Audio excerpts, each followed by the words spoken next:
За сайн байцгаана үзэгчтэй. Бүгдээ подкастын хамгийн анхны дугаар эхэлж байна. За өнөөдрийн дугаарт маань Монгол улсын шинэхэн аварга бүрэн төгс оролцож байна. Сайн байна уу та? Сайн байна уу. Урилга хүлээж авсан баярлалаа. За тэгэхээр эхлээ би контентын талаар нэг жоохон танилцуулж. Ерөнхийдөө нөгөө үндэсний бүх сонирхолтой залуучууд маш олон. Тэгээд тэд нартаа чиглэсэн бас тэднийг аль болох бас нэг бүгдтэйгээ илүү ойр танилцуулах зорилгоор энэ контентыг хийж байгаа. Тэгээд хамгийн ихний одоо зочноор шинэхэн аваргыг урьж оролцуулаад урилга хүлээж авсан маш их баярлалаа. За бидний ярилцлага аврагч спорт хорооны спорт заалнаас үргэлжилж байна. За авраг маань энэ албыг аваад хэр удаж байгаа вэ? За сая 9 сарын 9-нд миний төшөөл гараад 2 сар гаруй болж байна. Энэ албыг аваад би өвдөөс их бэлгшээж байгаа. Онцгой байдлын ерөнхий газар аврагч спортоо гэж дандаа тэг хүн ардаа авардаг ийм байгууллага болохоор бас өвдөөс их бэлгшээж байгаа. Аврагч спорт хороонд маань одоо нийт хичнээн тамирчин харьяалагдаж бэлтгэлээ хийж байна. Үндэсний бүхээс гадна өөр ямар спортын тамирчид байгаа вэ? Тий, манайх бол бас олон төрлийн спорт байгаа. Нийт 20 тамирчин байна. Үндэсний бүх ус, бокс, чөлөөт гэх мэт. Олон төрлийн тамирчид бүгд шигшээ бүгд дээрээ бэлтгэлээ хийгээд манай байгууллага харьяатай ингээ явдаг. Одоо энэ том байгууллагыг ингээ удирдах явж байгаа та одоо энийг аврагчийг удирдах байгаа хэддэх Монгол улсын аварга? 2 дахь аварга л да. Миний хүртэл эрхэм аварга байсан. Тэрний өмнө баяр сайхан заа байсан байна лээ. Тий. Би таныг өмнө ярилцлагуудаас үзэж байгаад бүгдээ айгүй багаасаа сонирхолтой хөвгт байсан. Тэгээд нэг 4-р ангидаа билүү гэрээсээ зүгтаад аймгийн төв орж бэлтгэл хийх гээд явж ирсэн. Ингээд тэр тухайгаа нэг дурсвал багаасаа л ер нь бүгд сонирхолтой хөвгт байж л тээ. Тий би ч одоо багаасаа л бүхэн сонирхолтой. Бүхлэхийн хүсэл мөрөөдөл бол суманд чинь бүхийн багш тэгээд заал бэлтгэл хийх орчин байхгүй. Тийм болохоор аймаг орж бэлтгэл хийх гээл гэрээсээ зүгтаж замын унаан суугаад аймаг орж исэн. Тэгэл анхны бүх болох суур манайх тавигдж эхэлжсэн да. Тэгээд багтаа ер нь өндөр хөвгтэйсэн үү? Багын хоч. Тий өндөр. Би чи 8 дугаар ангид байхдаа яг ийм л өндөртэй байсан шүү дээ. Метр 92-тэй. Увс аймгийн хамгийн өндөр үед нь сурагч гээд сандраар арчилсан шүү дээ. Тэгээд тэрнээс хойш нэг өсөө гэдэг. Одоо энэ үндэсний бүхэд хамгийн анх та зодон шуудыг өмсөж үзсэн дурсамжаасаа болцвол. Хамгийн анхны зодон шууд гэвэл их сонир төвхтэй. Манай сургуулийн нэрв төдөөгээд ах байдаг манай хамаатны. Тэгээ бүх бол нэгээд надад юу байдгүй. Далбаа шууд гэдэггүй тухайн үед ч бас их ховор байдаг байлаа шүү дээ. Тэгсэн сургуулийн эсклаатанд нэг тийм торгон зодог шуудгууд ирсэн байсан. Тэндээс нэг зодог шуудыг аваад тэр чи юуны барилданд орж исэн болж байна. Орсон юм аа. Тэгэл дараа нь аймгийн аваргад ороод шуудганд томдсон. Далбаан багдсан. Тийм хөвгт барилдажсэн. Тэр дурсамж бол бас их сайхан дурсамж байдаг. Одоо ч гэсэн тэр далбаа шуудаг. Над хадгалаатай байждаг. Та одоо энэ анх барилдаж ихээсээс хойш одоо аврагч цол хүртэл нийт хичнээн далбаа шууд хийлээсэн байна. Тоолж үзсэн үү? За нарийн тоолж үзээгүй шүү. 10 гаруй лав илээсэн байх уу. Байнгын үндэсний хэмжээ бэлтгэл хийдэг болохоор хөсөндөө бас хийдэгдэх юм доо. Хөсөндөө хийдэгдэн. Одоо би нөгөө нэг бөхчүүдийг аягүй сонирхдаг. Тэгээд өөрөө нөгөө бөхөр барилдгүй ч гэсэн яг үндэсний бүхэн талаар аягүй их юм мэдхийг хүсдэг байхгүй юу. Одоо жишээлбэл далбаа шуудагны одоо нэг нарийн хэрэг гэж байгаа шүү дээ. Тий. Одоо ингээ бөхчүүдийг барилж байгааг харахаар хурууны бэлтгэл их авах. Хурууны бэлтэлж явах. Хуруу нөгөө нь одоо барьц халаан дээрээс их яхин тий.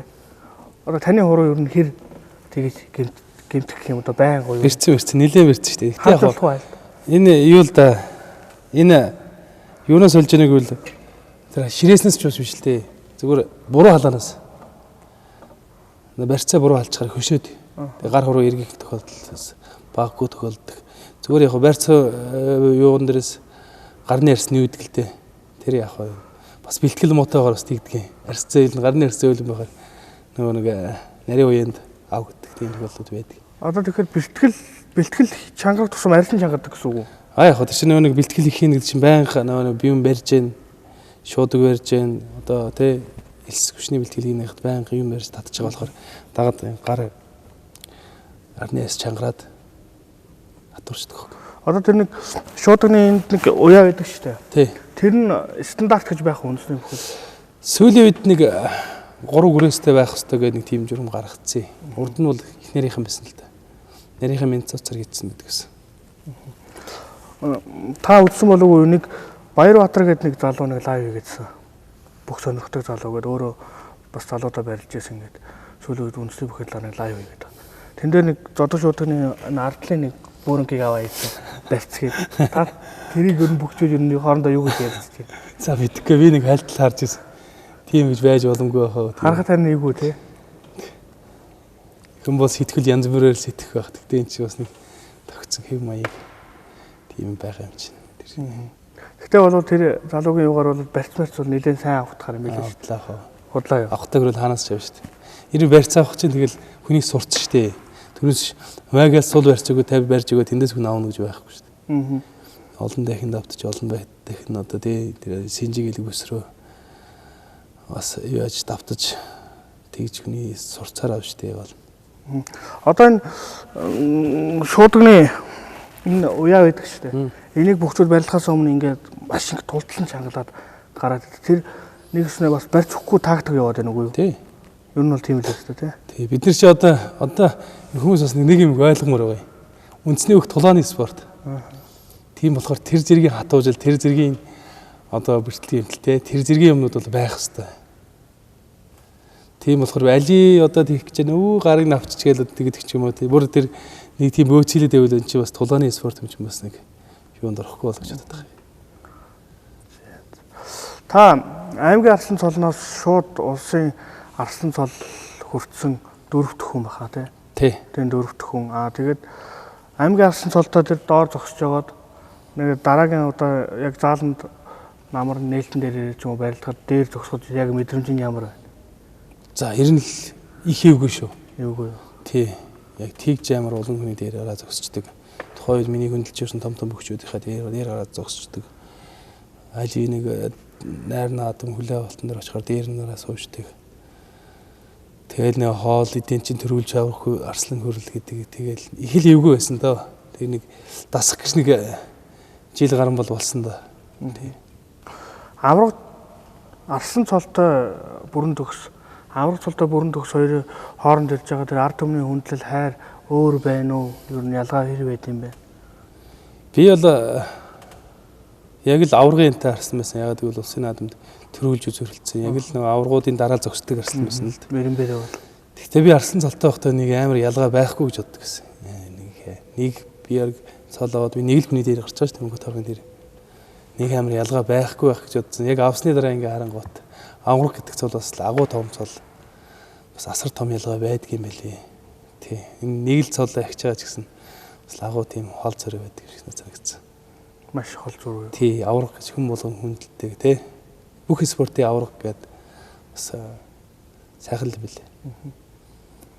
Авраг бэлтгэлийг ер нь яаж ямар хуу циклэр хийдэг өдөр болгон өдөрт хэдэн удаа хүчний бэлтгэл, барилдааны бэлтгэл яаж зохицуулдаг ер нь? Янз янз доо. Тэгээд цаг хугацаанаас шалтгаалал тааруулаад тэр төлөвлөгөө гаргаад тэгэл тэндээ тааруулж хийн. Одоо сүүлийн хэдэн жил жин их нэмсэн. Сүүлийн ганц 2 жил жингээ асах бэлтгэл хийгээд байна л да тий. Тэгээд яг дагаад бас их хүчунах тий. Барилдаа өөрчлөгдөх гэсэн сөрөг талууд бас их л гарч байна. Гэхдээ яг гол нэг цаа дагуулсан бол жингээ бас нэг асч одоо бас аврах цолтой байх болсон юм чинь бас нэг гиз хүчээ онжуулаад гიშгч чадаа яваад амаргүй санагдсан. Тэгэл ажиллах бие галбиржуулах биеийнхаа бас нэг тий бичсэндээ гарсан ийм бэлтгэл зүйлийг хийж байна. За бэлтгэл сургуулийг бол тэгвэл тасрахгүй л байгаа юм тий авраг. Тэгэд одоо ер нь 100 жилийн их жил. Тэгэхээр 100 жилийн одоо ер нь бүгчүүдийг ажиллаад байхад бэлтгэлдээ бараг шууд энэ зуны наадам өнгөрөөл гарцгаасаа харагдаж байна л да. авраг одоо шууд дарахлаа гэсэн бодол байгаа юу? Ер нь бол 100 жил гэдэг чинь бас төөх том ой тий. Бас хэрийн болгон бас хүн үзээд байхгүй. Ийм ой. Одоо бид нар дахиад 200 жилийг үцэх юм шиг. Нийт одоо энэ үед барилж байгаа бүх хөгчүүд бас өндөр ачаал бүгдлэгөөд аймаг орнуудыг дэмждэг фүүс компаниуд нь бас нэлийн өндөр ачаал бүгдлэгөөд ингэж бэлтгэл гаргаж авах шиг байна. Тэгээ хүний хүсэл бол хязгааргүй. Тэгэл хүм өргөлж уршаа тэмүүлж байх хэвээр би ч гэсэн бас бэлтгэлтэй гарцсан ингээл үзэж байна. Тэгэл тэр өдөр хэмэртаа тэрүүлэх хэлгүй. Юу 100 жилийн агаар нэг 2048 барилт нь 1024 барилтыг баригдаад байгаа. 2048 ер нь барилдвал яг бол та тэр талаар ер нь хэрвээ барилдах юм бол одоо бас цол өнгүүд нь ч юм уу тиймэрхүү бодол байгаа юу? За бодсон юм ядаг одоохондоо байхгүй л байна. Янз янзын яриа гараад байгаа. Тухайн үед тэгээд тэр 2048 барилтыг хахад бас нэг хууль журманд өөрчлөлтөрөх нарийн ширийн бас их байгаа юм шиг юм. Тэгэхээр одоо яаж шийдэх юм бэ? Нарийн сан хэлж мэдэхгүй байна. Гэхдээ 1024 чинь сая чинь 90 жилээр гарсан шүү дээ, тий? Барилдсан. Сая 95 жилээр бас барилдсан. Биш анхны 1024. Тий. Тэг чинь улсын долтоо 6 заан төрж байсан шүү дээ. 6 заан төрж үлээ. Хэдэн заан төрж үлээ энэ чинь? 1024 заан, Батцэрэг заан, Дурд самбуу заан гэх мэтлэн. Манай Бомбаяр заан гэсэн заанууд төрж ирсэн. Тухайн үед бол нэг амар муу заан төрөөгүй юм шиг санагддаг шүү дээ. Бүгд цолон дээдсэн болцсон мундаг тамирч. Одоо ер нь бол бөхчүүд яг нэг наадмаас нөгөө наадмын хооронд бэлтгэлийн циклээ яг тохируулж хийдэг үү? Бэлтгэлээ хийхдээ ер нь янз янз байгаа дөө. Хүн болгоно өөр гэсэн мэт тактиктэй. Одоо заал тохиом барилтын үед бас их болдог. Бас тэндээ бас тааруулж хүмүүс бэлтгэлээ хийдэг. Тэгэл хүний бас биений онцлог гэж байна да. Тэгэл тэндээ тааруулж бэлтгэл хийдэг тийм. Энэ бүх сонирхчдын дунд нэг яриа байдаг л да. Бэлтгэл цөмөрнө гэдэг энэ бүх одоо доор унцахаар энэ бүх юм бэлтгэл нь цөмөрсөн байна гэдэг. Яг бөхчүүдийн хувьд тийм юм ажиглагддгүй ер нь бэлтгэл нь хансан эсвэл бэлтгэл нь цөмөрсөн ч юм уу тэр тохиолдолд ер нь биед мэдэгдэх юм байдгүй. Гэхдээ ер нь бол байлгүй яах вэ? Нэг түүх яхад ингэдэг штэ. Мөнгө арслан анх улсын наадамд үзүүлэхдээ нэг давчаад ороод ирж байсан чинь лөгдөөгээ засвал за мөнгөө хүний бие хүнд битээ үзүүлээрэ. Чинээс та бүх юм чинь гоё жигдрээд бэлтгэл чи ханаад гоё болцсон байх шүү гэдэг. Тэгэл өнгөрсөн тэр жилийн наадамд үзүүлсэн. Тэгээ нөхөр бодсон юм байгаа. За ингэж бэлтгэл хийгээд би үзүүлж байгаа юм чинь энээс их бэлтгэл хийгээд төрүүлэх юм байна гэд дараа жил мөр хэд техник бэлтгэл хийгээд ороод ирсэн. Тэгэл дараа жилийн наадмаар нэг даваа лөгдөө засвалын хажуугаар ингээл өнгөрсөн чи юу ч хэлээгүй гэж байгаа. Яста юм мэдгүй өгш юм байна гэж явцсан гэж байгаа. Тэгсэн тэр жилийн наадам чинь 5 кг 6 даваа унсан гэж байгаа. Тэгээд наадмын дараа бас нэг барилдаанд очиод барилжсэн чи лөгдөө засвал одоо л чиний бие чинь гоё болцсон байх шүү гэдэг. Тухайд нөхөр цомлоо хийцсэн байсан юм шиг. Тэгэхээр тийм юм байна. Тамирчин хүмүүс чинь бас бэлтгэлийн тааруул нэр өрнө гэдэг чинь бас их нарийн штэ. Таарахт бас хэцүү. 2 жилийн өмнө 3 жилийн өмнө юм байна. Телевизээр наадам үзчихлээ. Тэгээд Содомдорж Арслангийн дөрүүлдэг жилдээ. Тэгэхэд нөгөө нэг Монгол ичтэй телевиз нөгөө нэг засуулуудад ингээд микрофон зөвлөгцсөн. Тэгээд нөгөө телевизээр нөгөө засуулуудын яриаг харуулад ирсэн. Тэгэхэд тэр засуулын өөрөг оролцоо айгүй өндөр юм санагдсан. Одоо тэр ер нь засуулууд ер нь хэр барилдаанд нөлөөтэй байдгийг тий. Саяны яриагаар яхад бол бас бараг хараад мэдчихэж шүү дээ тий. Тэгэхээр ер нь засуулын оролцоо ер нь ямар хөө байд?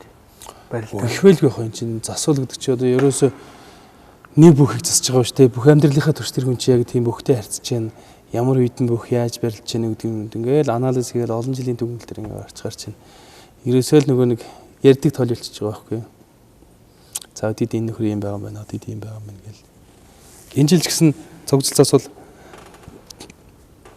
7-гийн даваа намагч гарах чинь цол дуутахтаа аврах гэж дуутсан шүү дээ.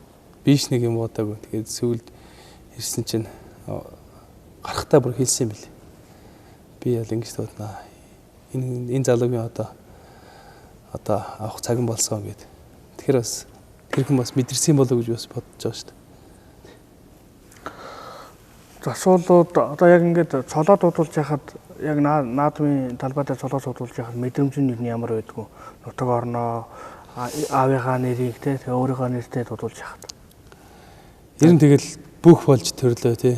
Бас тэгээд тэр мянган бүхий магнаад гарнаа. Тэгээд тэр мянган бүхий магнаад цолоод дуудах гэдэг чинь бас хирургийн хүнд олдоод тахгүй бас. Том хувь заяа бол гэж боддоо шүү дээ. За одоо хоёулаа нэг жоохон чөлөөтэй асуултууд асууя. Авраг чөлөө цаг ер нь хэр гарч ийн, чөлөө цагаа ер нь яаж өнгөрөөж байна? Гэр бүлдээ ер нь яаж цаг гаргаж байна? Тий чөлөө цаг одоохондоо их муутал байна тий. Гэр бүлдээ. Ер нь зав гарвал гэр бүлдээ л гаргана даа. Одоо бүх хүний нэг барилдах хугацаа гэж байна л да. Тэ нэг 17 наснаас нэг 37 мөн нэг 20 жилийн хугацаа л байх шиг байна. Энэ 20 жилийн хугацааны ер нь одоо зүгээр цагаар тооцох юм бол хэдэн хувьд нь ер нь бүхэн яг үндэсний бүх гэдэг юмдаа хамаг цагаа зарцуулж бэлтгэл барилдаа тий. Ер нь тэгээд одоо эд барилж байгаа хөгчд бол бүх цагаа бүгдээ зориулж байгаа шүү дээ. Бэлтгэл хийхээс гадна буудаж сийтгэх, амрах, тухлах тий ерөөсөл бүхэн амьдралдаа бүх юм цагаа зарцуулж байгаа.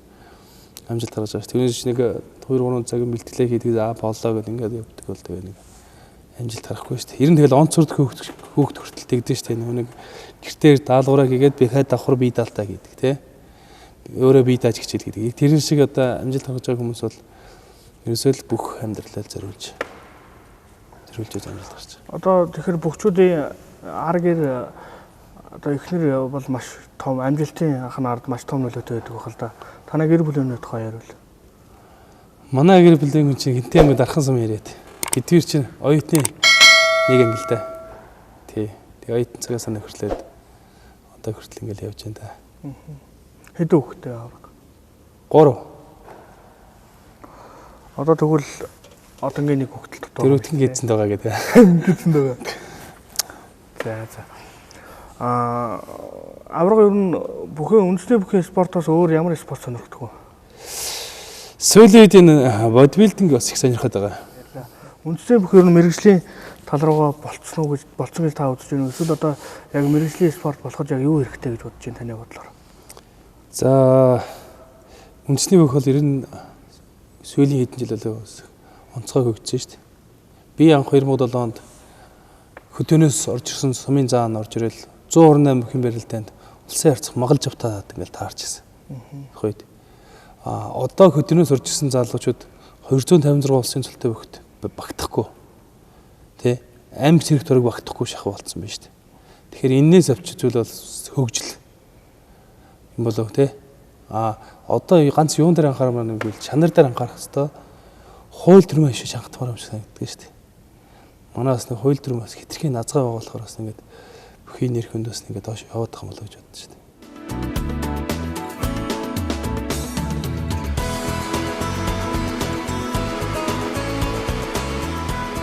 Өглөө бүхэн гар аргаар бэлдэж хийсэн шинэхэн гомгоор таны зовгийг хийж байна. Байгалийн эрдэс тусаар гурилын хүчлэг чанарыг арилгасан ба хадгалагч бүдэс агуулаагүй тул хүний эрүүл мэндэд ашиг тустай. Фуку ресторанаар үйлчлүүлцгээе. Фукремиан. Үндэсний бүхэл одоо яг сэтгэлтэй бас ард түмэнтэй одоо энэ пүүс компаниуд аягүй их байна л да. Таны одоо яг дуудулж байгаа компани байгууллагын талаар ярил. Явчих уу? Тийм. Бүх бол ер нь олон түмний дэмжлэг дээр явдаг. Олон түмний хайр хүнд төвөргүүлсэн ийм спорт.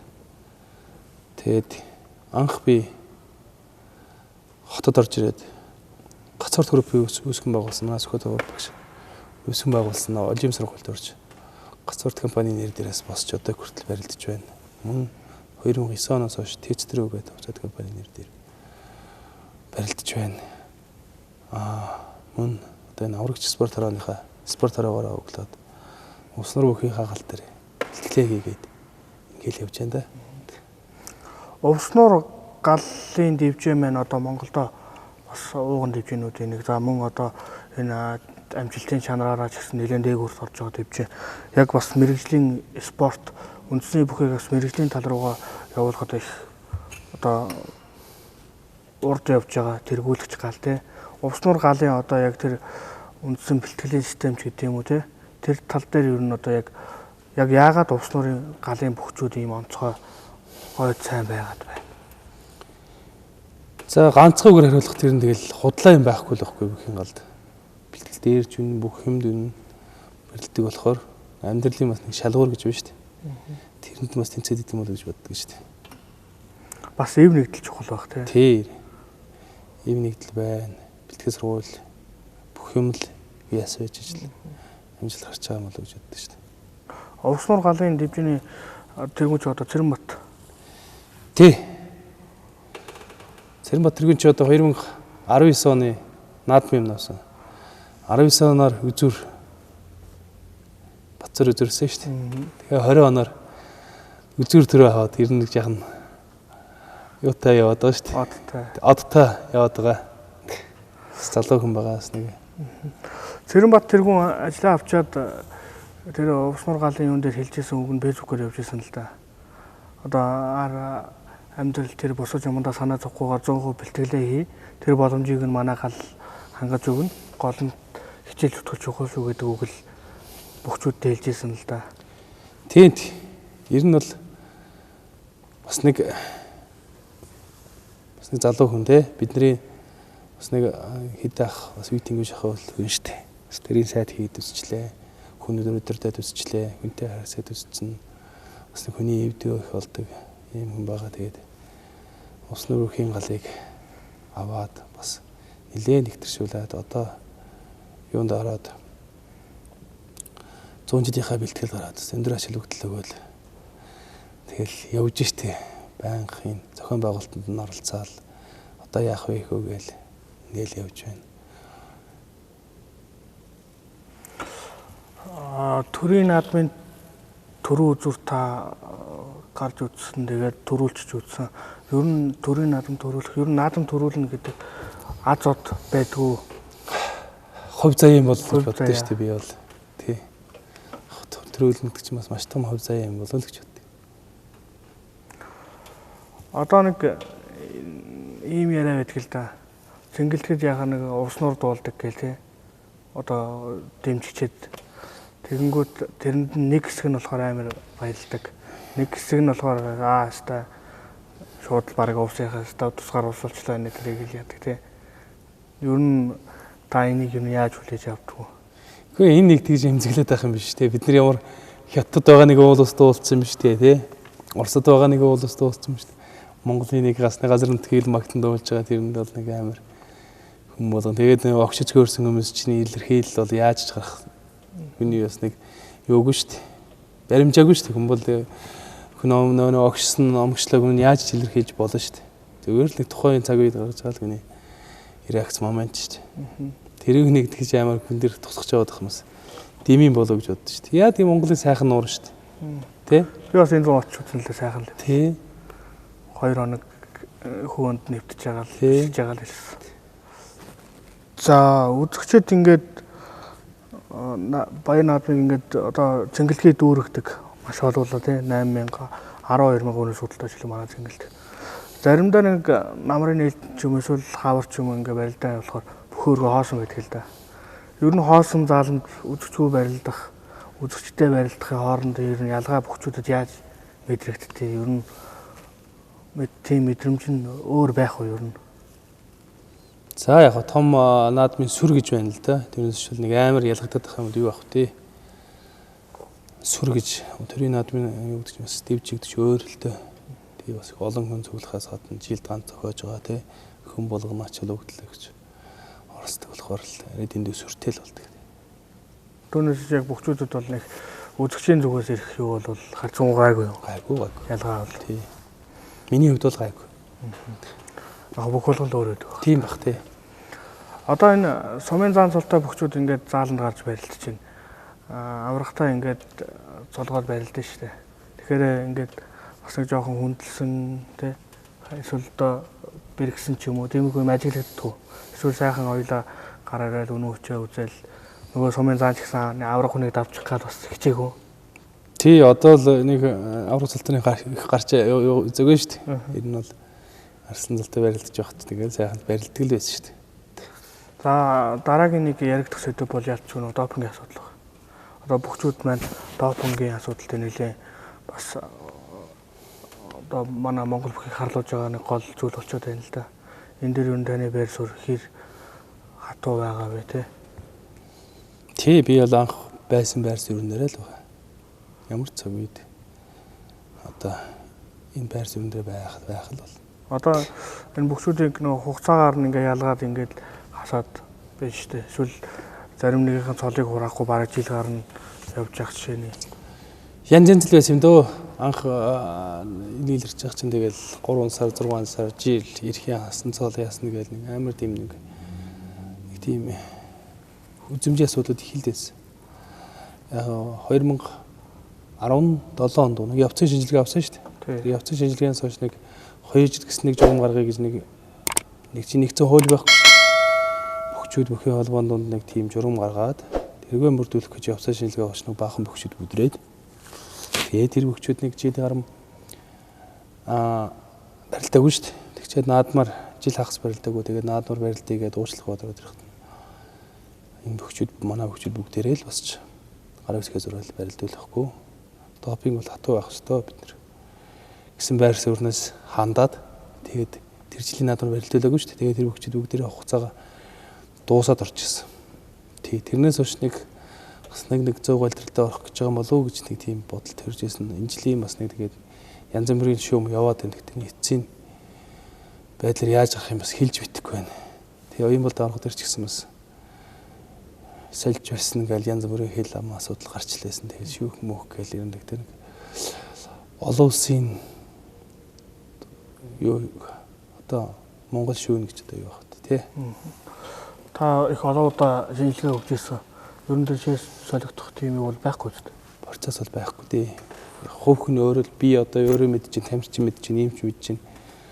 Тэгэхээр тэр одоо тэгж ямар солигдоод байгаа байхгүй байх ч боддоо шүү дээ. Код нь байх шүү дээ. Код нь тэгээд тэр өөрөө камертай байдаг гэсэн үү? Камертай.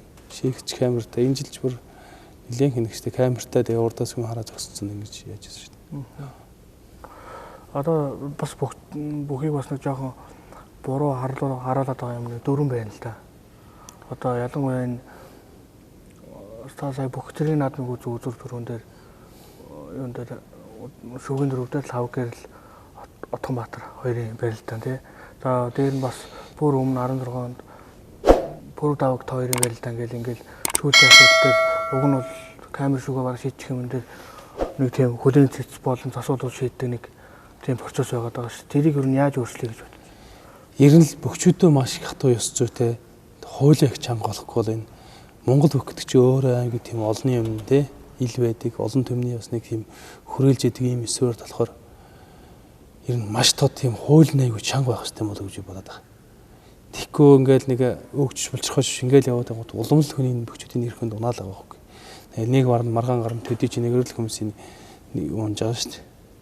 Өөөнө маргалдаг гэдэг юм гэдэг юм те. Тэгэхээр одоо энд сумагс авах юм их байна шүү дээ. Зүгээр нэг манай амаа бямтарч аврах чинь зүгээр нэг халамцуу нэг бүхийн толгойг удирдлаар зогцсон хүн шүү дээ. Тэг чинь шууд зодог тайлбарж байгаа шүү дээ. Ёс зүгөө. Ийм хэмжээнд авчирч л бүх гоё болох юм болов гэж боддог шүү дээ. Тэгхгүйгээр бол явахд бол хэцүү. Ягаад гэвэл олон төмний нийтнэр ил байдаг. Тэгээ одоо эн чинь хүн болгоно сурвалжлагч болсон үед те. Уцаа гаргаад бичдэг үед. Тийм болохоор маш их ёс зүй те хууль дүрм их чанга байж ажил явахгүй бол хуучны хэмээр явахд бас хэцүү байх гэж боддог шин. Одоо энэ их хурлд бүхчүүдийн төлөөлөл 2-3 хүн байх ч үгүй тий. Үнэхээр бүхийнхээ хууль муулийг ингээд өөрчлөх юм саналаа бүхчүүд нөгөө гişүүдтэй өгөө цааш нь өргөн мэдүүлэх тийм боломж болцоо байд юм уу эсвэл. Тий одоо манай том цолтой бүхчүүд бол бүгд л их хурл руу орж сууж штт.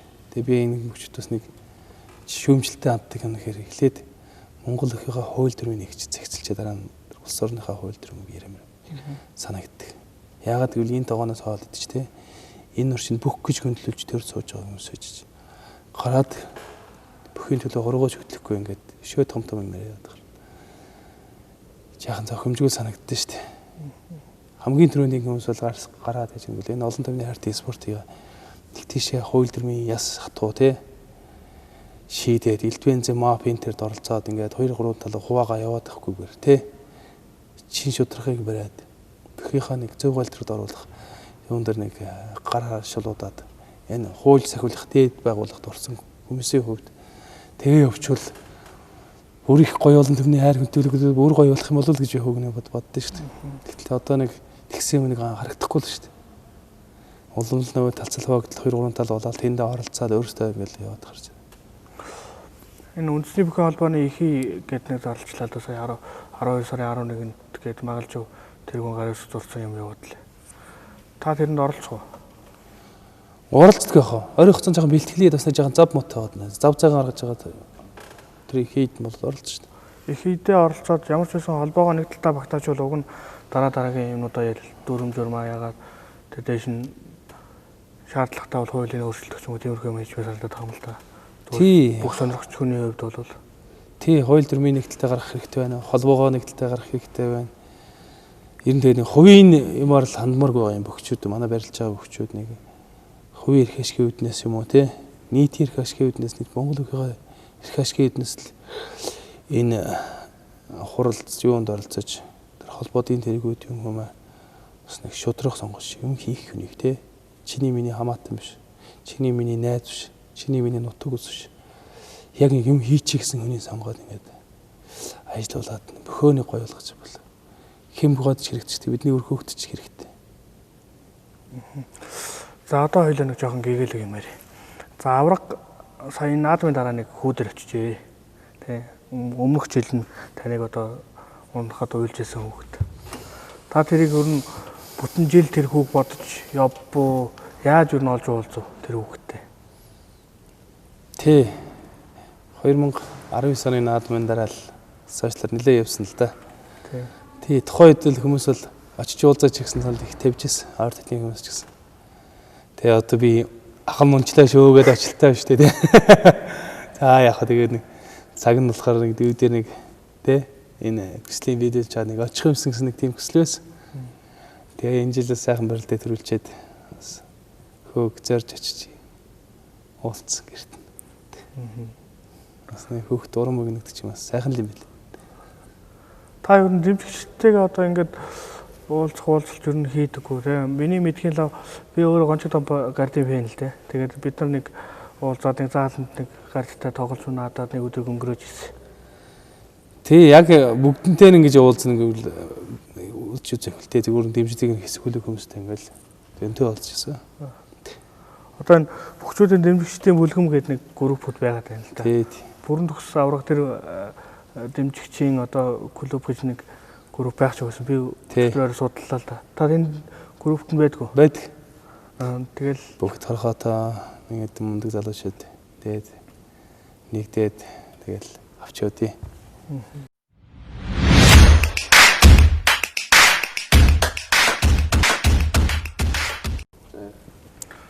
За бүрэн төгс авраг нь фэйсбүүк дээр хэр нээлттэй юм бэ?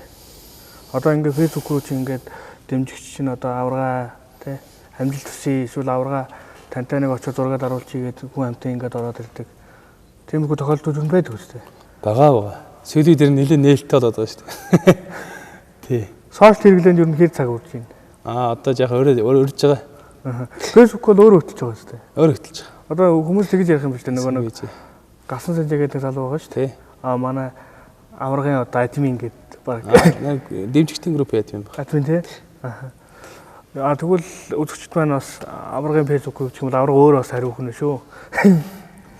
За компьютерийн ярилцлага өндөрлөж байна. За тэгээд урилга хүлээж авч шинэ контент юм дэмжиж оролцсон шинэхэн аврагтаа, отгон аврагтаа баярлалаа. Ирэх жил болох 100 жилийн хойгоор төрүүлээд дархан авраг болохын ерөөлийг тавья. За баярлалаа. Бүгдээ подкаст гэдэг шинэ нэвтрүүлэг гарч байгаа юм байна. Тэгээд Монгол өхийг дандаа тийм сайхан талаас нь харуулсан, олон төмөнд хүргэсэн сайхан нэвтрүүлэг хийж хүргэж байгаарай гэж танаа хамт олонд ажлын амжилт хүсье. За баярлалаа. За бүгдээ подкастын эхний дугаар өндөрлөө. Дараагийн дугаараар уулзъя. Баяр таа.